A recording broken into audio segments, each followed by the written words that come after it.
84 years old man को इस भरी धूप में वो जो है चुनाव प्रचार में लेके जा रहे हैं, क्या उनको ये शोभा देता है? उनके पिता आज वृद्ध हो गए हैं, बीमार रहते हैं, लेकिन पार्टी उनको जो है जबरदस्ती उनका चेहरा इस्तेमाल करके किसी तरह अपने पाले में सीट लाना चाहती है, और कुछ भी नहीं है।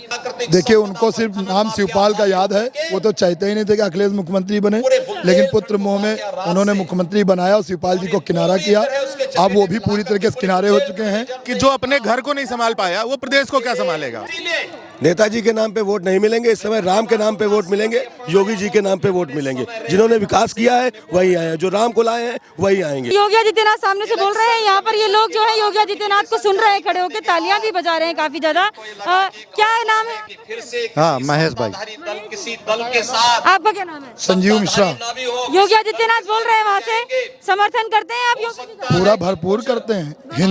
हिंदू सम्राट हैं वो, और हम हिंदू हैं, इसलिए पूरा भरपूर सहयोग करते हैं। हिंदू सम्राट है इसलिए करते हैं? जी जी जी। अच्छा, अखिलेश यादव भी तो हिंदू हैं। अखिलेश यादव हिंदू नहीं, मुल्ला के मुलायम के बेटे हैं।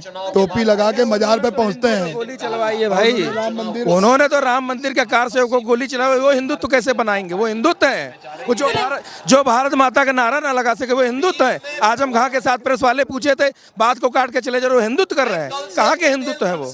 जो राम भक्तों पे गोली चलवाए हिंदुत्व नहीं है। हिंदुत्व हमारे हृदय सम्राट आदित्य योगीनाथ जी हैं। जी, पुलिस वालों को बोल रहे हैं योगी आदित्यनाथ के गुंडे हैं, अखिलेश यादव बोल रहे हैं। गुंडे गोली पुलिस नहीं चलाई थी राम भक्तों पे। गुंडा कौन था, सरकार किसकी थी, आप लोग को भली भांति पता है। कितने हजारों कारसवर मरे बेचारे निर्दोष, क्या करने गए थे? अपने राम को बचाने गए थे, अपने मंदिर को बचाने गए थे, कोई गलत काम करने नहीं गए थे। गुंडे तो उनके हैं जो भूमाफिया हैं। गुंडे तो गायत्री प्रसाद प्रजापति हैं, उनके मंत्री हैं। कितने मंत्री जेल में हैं आपको पता ही है। गुंडा कौन है वो तो आपको सब पता है। अखिलेश यादव पूर्व मुख्यमंत्री रह चुके हैं, इस तरीके से पुलिस को धमकाना सही है क्या? क्यों धमका रहे हैं? मुख्तार अंसारी गुंडा है, उसको टिकट दिए हैं, उसको चुनाव लड़ा रहे हैं। अब आप समझ सकती हैं गुंडे किसके पास है, किनके खास हैं। मुलायम सिंह यादव अभी मैनपुरी से रैली को संबोधित कर रहे थे, अखिलेश यादव का नाम भूल गए। अखिलेश यादव का नाम ही भूल गए, क्या कहेंगे? देखिए, उनको सिर्फ नाम शिवपाल का याद है। वो तो चाहते ही नहीं थे कि अखिलेश मुख्यमंत्री बने, लेकिन पुत्र मोह में उन्होंने मुख्यमंत्री बनाया और शिवपाल जी को किनारा किया। अब वो भी पूरी तरीके से किनारे हो चुके हैं। उत्तर प्रदेश में योगी आदित्यनाथ जी की सरकार पुनः बनने जा रही है। हमारे विधानसभा से राजेश्वर सिंह जी 1 लाख लीड से जीतने जा रहे हैं, और पूरे उत्तर प्रदेश में कमल खिलने जा रहा है। और राष्ट्र को बचाना है तो योगी जी को लाना है, गौ हत्या बंद कराना है तो योगी जी को लाना है, और गुंडा मुक्त सरकार बनाना है तो योगी जी को लाना है। किसकी सरकार चाहते हैं? हम लोग योगी सरकार चाहते हैं, माननीय आदरणीय योगीनाथ जी की। योगी सरकार क्यों चाहते हैं? क्यों चाहते हैं? इनके कारनामे जो हमारे कार्य उन्होंने किया है, देश के माफिया मतलब मुक्त राज किया है। आज बहन बेटियां सब स्वतंत्र रूप से घूम रही हैं, कोई डर भय नहीं है, कहीं नहीं है आप तो। और गरीबों को अन्न मिल रहा है, आवास मिल रहा है, शौचालय मिल रहा है, मतलब क्या चीज नहीं जो गरीबों को नीचे से लेकर के और एक आम आदमी तक, जहाँ सड़क का विकास हो और कॉलोनियों का विकास हो, या हमारे माफिया राज गुंडा राज इन सब का सफाया किया है। इसलिए मैं अपने परम आदरणीय योगीनाथ जी को चाहता हूँ। कानून व्यवस्था की अगर मैं बात करूं, अखिलेश सरकार में कानून व्यवस्था क्या थी और अभी? उस समय बहुत महागुंडा राज था, महामाफिया राज था। उन्हीं माफिया राज और गुंडा राज को खत्म करने के लिए हमारे योगी आदित्यनाथ जी आए हैं, और इन्होंने आगे भी कदम उठाएंगे। जो बचे कुचे हैं उनको भी साथ किया जाएगा। आप क्या कहेंगे? कानून राज की बात करते हैं, आज ही करहल विधानसभा से अखिलेश यादव जी बोल रहे थे, ए पुलिस, ए पुलिस, ए पुलिस वाले, तेरी हिम्मत क्या, बदतमीजी, दुनिया भर की जो इस तरह के शब्दों का चयन कर रहे हैं। पूर्व मुख्यमंत्री रह चुके हैं, क्या इनको ये शब्द जो है चयनित करना अच्छा लगता है? बिल्कुल गलत है ये। अब आप समझ लिए यहीं से कि जो है ये कितना जो है अच्छा प्रशासन और शासन चलाते रहे होंगे पहले, और माफिया राज को सपोर्ट करते हैं, गुंडा राज को सपोर्ट करते हैं। और इस देश की, इस प्रदेश की जनता को ये नहीं चाहते हैं कि जनता का भला हो, या जो है विकास हो हमारे प्रदेश का, या हमारे क्षेत्र का विकास हो। ये बिल्कुल जो है पार्टी जो है ये चाहती है कि सिर्फ जो है हम सब लोगों का एक छत्र परिवारवाद का राज हो, हमारे दोस्तों का, मित्रों का, हमारे सहयोगियों का, सिर्फ उनका ही राज हो।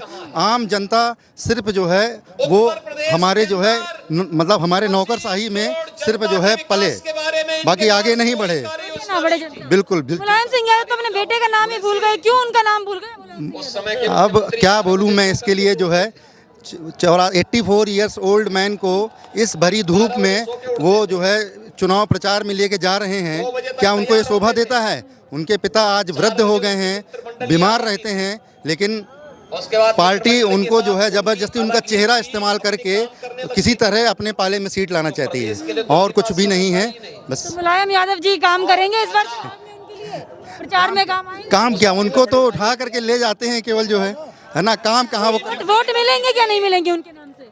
महाभारत के सारे मुलायम जी के नाम से अब क्या वोट मिलेंगे? अब वोट उनका दिखे, उनका काम अब जो है शांत हो गया है, खत्म हो गया है, और वो जबरदस्ती जो है उनके पुत्र जो है उनको चाह रहे हैं कि इनके चेहरे से हम वोट अपने पास कर लें, जबकि सत्ता तो अब जो है अखिलेश यादव के हाथ में है ना। तो नेताजी के नाम पे वोट मिलेंगे? नेताजी के नाम पे वोट नहीं मिलेंगे, इस समय राम के नाम पे वोट मिलेंगे, योगी जी के नाम पे वोट मिलेंगे। जिन्होंने विकास किया है वही आए, जो राम को लाए हैं वही आएंगे, जो राम का नहीं वो किसी काम का नहीं। राम को लाए हैं, जनता चाह रही, जो राम को लाए हैं हम उनको लाएंगे, और अब इस प्रदेश में, इस देश में भगवा लहराएंगे। जय आप श्री क्या कहेंगे अंकल जी? नेताजी जिता पाएंगे चुनाव? नेताजी कुछ नहीं जिता पाएंगे। हम हमारी पार्टी बीजेपी पार्टी पूरे देश को जो है भगवामय कर देगी। हमारा देश जो है आने वाले समय में भगवा देश कहलाएगा। नेताजी जिता पाएंगे? देखिए, सबसे पहले तो मैं सपा के बारे में अगर आप पूछ रही हैं तो मैं ये बता दूं कि जो अपने घर को नहीं संभाल पाया वो प्रदेश को क्या संभालेगा। अगर आप ये देखें तो उनके ही परिवार में आपसी कलह है। अभी आप देखें अपर्णा यादव जी वो खेमा छोड़ के हमारे साथ चली आई, तो क्यों चली आई? क्योंकि इसलिए चली आई क्योंकि वहाँ पे वो संतुष्ट नहीं थी। उनकी कार्य प्रणाली और कार्य शैली के बारे में वो जानते थे कि ये जो है ये स्पेशल समुदाय को ये सपोर्ट करते हैं और ये खुल के सपोर्ट करते हैं, ये हिंदू धर्म के नहीं है। भले इनका नाम यादव हो, लेकिन ये फुल रूप से केवल मुस्लिम बाहुल्य समाज को ये सपोर्ट करते हैं। कानून व्यवस्था पर बात कर रहे थे, उनके टाइम पे कैसी कानून व्यवस्था थी? पुलिस को क्यों धमकाते हैं अखिलेश यादव? देखिए, इसलिए धमकाते हैं कि वो अपने माफियाओं का वर्चस्व चाहते हैं। वो चाहते हैं कि उनके माफिया पुलिस पे हमेशा हावी रहे, इसलिए वो पुलिस को धमका के डरा के रखते हैं। पुलिस कभी भी स्वतंत्रता से उनके राज्य में काम नहीं कर पाती है, ये सबसे मेन कारण है। उनको भी सुरक्षा दे रहे हैं पुलिस वाले तो, और कह रहे हैं कि गुंडा है वो योगी आदित्यनाथ के, बीजेपी का गुंडा है। देखिए, आपको अगर पता होगा कि आज से करीब 15-20 साल पहले, मुझे एग्जैक्ट नहीं मालूम, लेकिन 15-20 साल पहले मऊ में दंगे हुए थे। जब मऊ में दंगे हुए थे तो मुख्तार अंसारी खुलेआम AK-47 लेके जीप पे बैठ के, तो उस समय जो माहौल था वो स्पेशली अटैक करने आए थे। जो मुख्तार अंसारी आए थे वो हिंदुओं पे अटैक करने आए थे। उस समय हमें बचाने, हमारे धर्म को बचाने योगी बाबा आए थे। योगी बाबा की सेना आई थी जिन्होंने सारे हिंदू धर्म के लोगों की सारी रक्षा की थी, नहीं तो मऊ में उस दिन बहुत बड़ा नरसंहार होता। तो इसी वजह से अखिलेश हमेशा पुलिस को अपने दबाव में रखते हैं कि कभी भी एक स्पेशल समुदाय का आप सपोर्ट करिए, हिंदू धर्म को भूल जाइए और बस समाज को पूर्ण रूप से बर्बाद करने का काम सपा सरकार करती है। वोटों की राजनीति करते हैं वो। बिल्कुल बिल्कुल, स्पेशल समुदाय, क्योंकि उनको मालूम है कि वोटर में कहीं ना कहीं 13 से 14% का स्पेशल जो वोट है वो मुस्लिमों का है, इसलिए वो स्पेशल उस समुदाय का वोट की राजनीति करते हैं, मैनिपुलेशन की राजनीति करते हैं, हिंदुओं को भूल जाते हैं। बिल्कुल भूल जाते हैं। आप देखिए, कई भर्तियां पिछली सरकारों में स्पेशल यादवों की और मुस्लिमों की भर्तियां हुई हैं। ब्राह्मणों को, क्षत्रियों को, बाकी अन्य हिंदू धर्म की जातियों को बिल्कुल अलग करके रख दिया गया। सिर्फ स्पेशल 2 जातियों को प्राथमिकता दी गई है। आपका क्या नाम है? नीरज द्विवेदी, प्रवक्ता भारतीय जनता पार्टी किसान मोर्चा दिल्ली। अखिलेश यादव जिस तरीके से पुलिस को धमकाते हुए नजर आ रहे हैं, बोल रहे हैं पुलिस और आप बीजेपी के गुंडे हो, ऐसे बोलना सही था क्या? किसको बीजेपी का गुंडा बता रहे हैं? पुलिस वालों को, यूपी पुलिस। गुंडा कुछ नहीं, असल में उन्हें ये समाज के सामने रखना है कि कार्य खराब हो रहा है, ऐसा कुछ नहीं है। ये जनता जानती है, सब लोग जान रहे हैं कि क्या योगी सरकार, क्या मोदी सरकार दे रही है, ये सब जान रहे हैं। किसी के साथ कोई भेदभाव नहीं कर रही है, चाहे अल्पसंख्यक मोर्चा हो, चाहे पिछड़ा मोर्चा हो, चाहे हिंदू हो, चाहे ठाकुर, कोई भी हो, ब्राह्मण हो, ठाकुर हो, कोई भी जाति हो, किसी के साथ कोई भेदभाव नहीं कर रही है। बाकी इनका आप जान ही रहे हैं, सपा है, बसपा है और कांग्रेस है, इसने क्या करा है प्रदेश में, देश में क्या करा है, ये सबके सामने है। इसलिए कुछ नहीं है। सिर्फ और सिर्फ मोदी सरकार है, योगी सरकार है, भाजपा सरकार है पूरे प्रदेश में, पूरे देश में। प्रदेश में भी भाजपा सरकार आनी है और देश में भी भाजपा सरकार रहेगी। में जिस तरीके से अखिलेश यादव ने पुलिस वालों को धमकाया, बेइज्जती की और कहा कि तुमसे ज्यादा बदतमीज कोई नहीं हो सकता, एक पूर्व मुख्यमंत्री जिनका पुलिस प्रशासन जो है जिन्हें सुरक्षा देती है, जिनकी फैमिली को सुरक्षा देती है और उनके लिए हमेशा तैनात रहते हैं, उनको वो बोल रहे हैं कि आपसे ज्यादा बदतमीज कोई नहीं हो सकता। तो अखिलेश यादव, अगर आप चुनाव लड़ रहे हैं तो आपकी सुरक्षा के लिए ही पुलिस वाले खड़े होते हैं और उनको आप इस तरीके से नहीं दुत्कार सकते हैं, इस तरीके से आप पुलिस वालों की बेइज्जती नहीं कर सकते हैं। इन तमाम लोगों का भी यही कहना है और बीजेपी सरकार ही आएगी क्योंकि बीजेपी ने उत्तर प्रदेश में विकास किया है। पहली डोज ले ली है।